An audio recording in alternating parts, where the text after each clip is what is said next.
Xerox করে দিন special জাজ যে কোচ জয়দেব কোচ স্পেশাল জাজে এটা কনভিকশন দিয়ে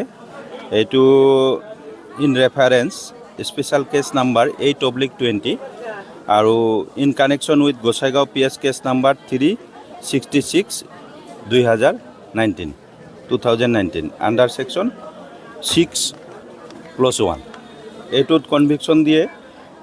আসামী অজয় দাস তেখেতক 20 বছৰৰ সশ্ৰম কাৰাদণ্ড আৰু লগতে 20,000 টকাৰ ফাইন অনাদায়ে আকৌ 1 বছৰৰ সশ্ৰম কাৰাদণ্ড বিহে। এইটো ঘটনাটো এনেধৰণৰ আছিল যে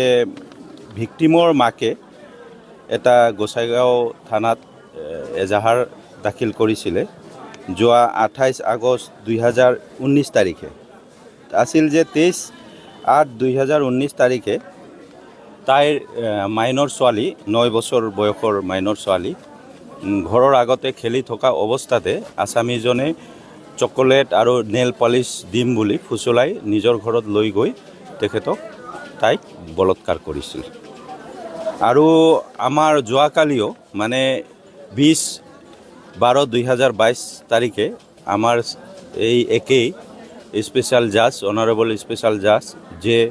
কোচ মহাশয়ে স্পেশাল জাজে কনভিকশন দিয়ে এইটো আসামি হল আপনার ফকিরাগ্রাম থানার এইটো ফকিরাগ্রাম PS কেছ নাম্বাৰ 29/20 এইটো হল স্পেশাল কেছ নাম্বাৰ 12/20 এইটো আসামীজনৰ নাম হল গোপাল শীল তেখেতৰ ফকিৰাগ্ৰামতে ঘৰ। আৰু ঘটনাটো এনেধৰণৰ আছিলে যে এই আসামীয়ে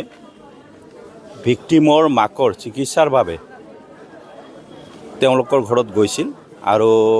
1 বছৰৰ পৰা এই নাবালিকা ছোৱালীজনীক ঘৰত এই চিকিৎসাৰ নামত মানে মিছা প্ৰলোভন দেখুৱাই চিকিৎসাৰ নামত কিবা কিবি কৈ এই ৰুমত লৈ গৈ ধৰ্ষণ কৰি আছিলে। আৰু এইটোত ৰায়দান প্ৰদান কৰে যোৱাকালিয়ে 25 বছৰ সশ্ৰম কাৰাদণ্ড আৰু লগতে 20,000 টকা ফাইন